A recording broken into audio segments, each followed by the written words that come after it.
ny mofinaina isan'andro atolotry ny mpitandrina rakotina valina maoly.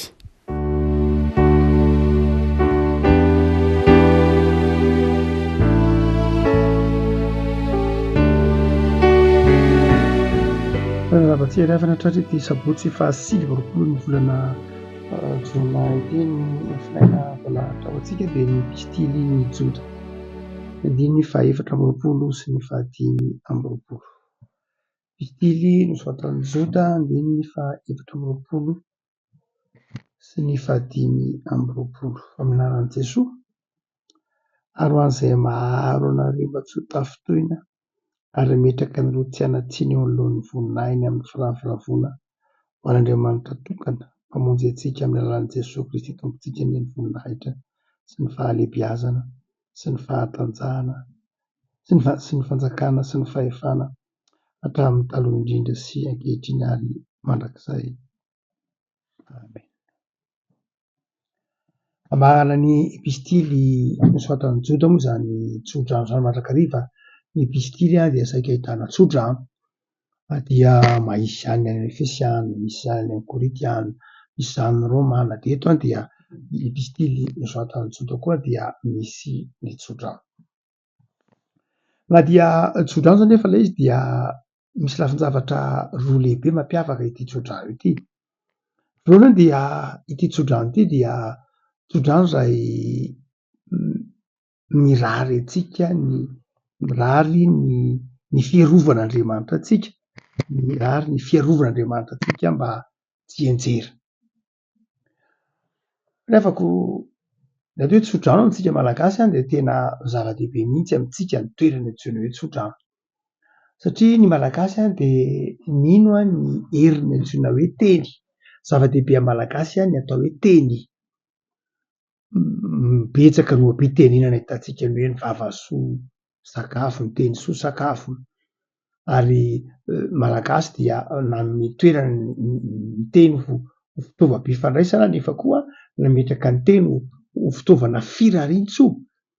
Izay mahatonga azy hoe sarotiny amin'ny teny nandanjalanja be mihitsy izay vao miteny. Ary dia ny tsodrano dia sarobidy arak'izany ny toerany satria firarian-tsoa ary ny tsodrano dia noheverina hoe zavatra tanteraka, zavatra azo tanterahina satria teny izay irariana ho an'ny hafa. Dia ny kristianina moa vao mainka misy lahatra ny amin'ny anjara toeran'ny teny ao anatin'ny fiainan'ny olombelona. Zava-dehibe ny firarian-tsoa, zava-dehibe ny teny eo amin'ny fiainan'ny olombelona. Ny saotra masina izany dia misy mampianatra antsika momba ny tsodrano, manome toerana momba ny tsodrano. Ary ny pistily nosoatan'i Jakoba moa dia nanafatra manao hoe io vava io io lela io dia tandremo satria io lela io dia natao hitsofana rano fa nandray dia lasa lela natao hitsodrano, vava natao hitsodrano manjary lasa mitenyozina indray. Hotsika hoe ny pistily ny joda dia mifarana amin'ny tsodrano. Joda izany eto dia resy lahatra fa zava-dehibe ny tsodrano tonoina. Ary zava-dehibe ny toeran'ny tsodrano satria ny kristianina dia mpanompon'Andriamanitra, ny kristianina dia manana ny fanahin'Andriamanitra ao anatiny. Noho izany dia izay tenin'ny kristianina dia sarobidy satria toy ny teny izay ampitodrain'Andriamanitra ny mpino, ampitodrain'Andriamanitra ho an'ny olona anankiray dia sarobidy ny tsodrano. Ao anatin'izany fahasarobidin'ny tsodrano izany dia roa ny votoatin'ilay fahasarobidin'ny tsodrano. Dia izao mangataka ny tsodrano antsika ho arovan'Andriamanitra. Ny pistily ny joda dia resy lahatra fa Satana dia tia hanimba ny fiainan'ny olona. Satana dia tia handrivotra ny fiainan'ny olona amin'ity pistily nosoatan'ny joda io moa dia misy ny tantaran'ny arkanjely Mikaela izay niady tamin'ny Satana, niady nifatin'i Mosesy. Izany hoe asehon'ny pistily ny joda fa ny devoly dia hatramin'ny farany mihitsy dia miezaka hamotika ny olona, miezaka hatramin'ny farany izy dia miezaka handavo ny olona, miezaka hampenjera ny olona. Ary na dia hatramin'ny fatin'i Mosesy ary dia mbola nidiva ny devoly tamin'ny arkanjely Mikaela. Izany hoe tia nyjodo ho takatritsika fotsiny dia hoe io Satana io dia fahavalo izay tsy mety visaka ary hatramin'ny farany de zao miezaka mandrakariva anao zay apotika atsika, anao zay alavo atsika, anao zay ampenjera atsika. De zay mahatonga ny jody eto mitsodrano ny mpamaky ny pistily, ny mitsodrano ny mpino manao hoe nareo ange manana mpiaro e, mba tsy ho tafitoina, mba tsy ho resiny zany etraketraky satana, zany haromotany satana zany. Fiavako mifarana ny herinandro, mifarana ny herinandro dia zany nitsodrano meny jody anao. Lay Andriamanitra zay miaro anao, io Andriamanitra io de miaro anao, izy any ametraka anao eo amin'ny voninahiny.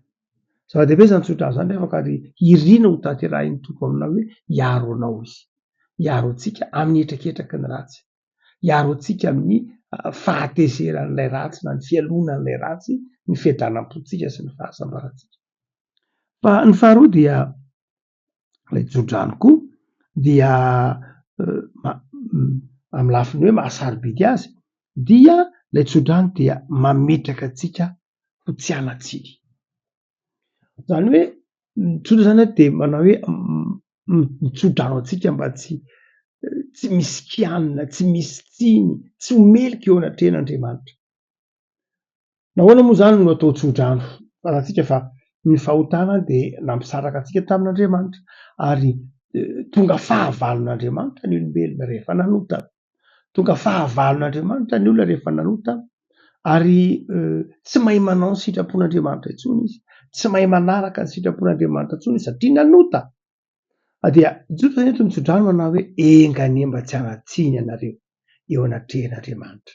Zany hoe io lay tenen'i Martin Luther hoe enganie mba ho hamarinina ianareo, enganie mba ho hamasinina ianareo eo anatrehan'Andriamanitra. Ny kristianina de tsy hoe marina fa no hamarinina, tsy hoe masina fa no hamasinina. Zany ninitsy ny jery ny tsy fahatanterahan'ny olon'Andriamanitra de naniraka ny zanany mba hanadio atsika afaka amin'ny petipetin'izao tontolo zao de manjary ho hamarininaandriamanitra itsika, manjary hamasininaandriamanitra itsika, zay le hoe manjary tsisy tsiny eo anatrehan'Andriamanitra. Ary rehefa miteny hoe tsisy tsiny eo anatrehan'Andriamanitra tsy hoe tanteraka akory fa ninitsy mijery an'izay Andriamanitra satria Jesosy no hitany eo amin'ny fiainantsika, Jesosy no hitany eo amin'ny mitokotany-piainantsika de manjary tsy misy tsiny izy sika satria Jesosy no hitany, satria tsika nino an' Jesosy de no hamarinina de no hamasinina, de Jesosy no hita eo amin'ny fiainantsika ary rehefa Jesosy no hita eo amin'ny fiainantsika de miteraka inona zay? Miteraka izay toetra tsisy tsiny eo anatrehan'Andriamanitra, tsy hoe tsy meloko akory tsy zay loatra fa manjary mijery antsika amin'ny fahasoavan'Andriamanitra, mijery antsika amin'ny fitiavan'Andriamanitra zay le hoe tsy hanatsiny eo anoloan'ny voninahiny. Andriamanitra ihany ny mametraka atsika ho tsy hanatsiny eo anatrehany, tsy isika tsy mahay mipetraka eo amin'ny toerana metrahan'Andriamanitra atsika fa Andriamanitra ny mametraka atsika amin'izany, zay mahafahasoavana fahasoavana. Fiavako zao herinandro faran'izao de tsodrano zay tononona aminao anay zany hoe Andriamanitra ny hametraka anao eo tsy hanatsiny, ho marina eo anatrehany, tsy ho tezitra aminao izy, Andriamanitra ny hametraka anao eo anoloan'ny voninahiny. Zay raha mitentsika hoe mahasarobidy an'io tsodrano io, roa tsika mahasarobidy an'io tsodrano io de zao le tsodrano zay manome toky fa hiaro antsika Andriamanitra ary manome toky fa hametraka atsika eo amin'ny voninahiny. Fa ny faharoa lehibe zay resahantsika satria tsika miteny hoe sarobidy le tsodrano de ny zara roa iny, fa ny faharoa am'ity tsodrano ity tsy hoe mahasarobidy an'ity tsodrano ity ihany fa maneho kosa ny fahalehibiazan'Andriamanitra. Misy manao hoe amin'ny andiny fa 10 tapany faharoa, Kristy tompontsika anie ny voninahitra sy ny fahalehibiazana sy ny fanjakana sy ny fahefana hatramin'ny taloha indrindra. Hoy tsika hoe i Joda de mampiseho fa Satana de miezaka handrava ary Satana de manana hery ahafahany mandrava ny fiainan'ny olona.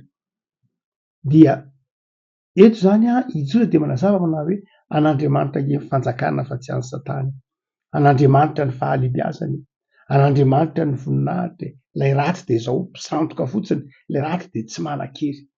Ary dia nataon'ny Joda ho tsodrano zay mba hahatonga atsika ahita an'izany fahalehibiazan'Andriamanitra zany. Ny tsodrano ny Joda zany eto dia tsy hoe sarobidy ihany fa sodrano koa zay mampahafantatra antsika ny fahalebiazan'Andriamanitra, mampahafantatra antsika ny fahatsaran'Andriamanitra, mampahafantatra antsika ny voninahitr'Andriamanitra hoe an'Andriamanitra zao rehetra zao. Inona no terak'izany ry havako? Toetsaina terak'izany de zao olo ny finoana. Rehefa tsapanao ny fahalebiazan'ilay Andriamanitra rahanao, rehefa tsapanao ny fitiavany de manjary olo ny finoana, olo ny fahatokinan'Andriamanitra, olo ny fifaliana isika. Ary satria olo ny fahatokiana sy ny fifaliana de mazoto miasa, mazoto manompo an'Andriamanitra, mazoto mifaly, mazoto manatanteraka ny asa maro samihafa zay tian'Andriamanitra hampanaovina antsika. Havako malala, inona ny afatra ao anao mahatoky arany fitiavan'Andriamanitra?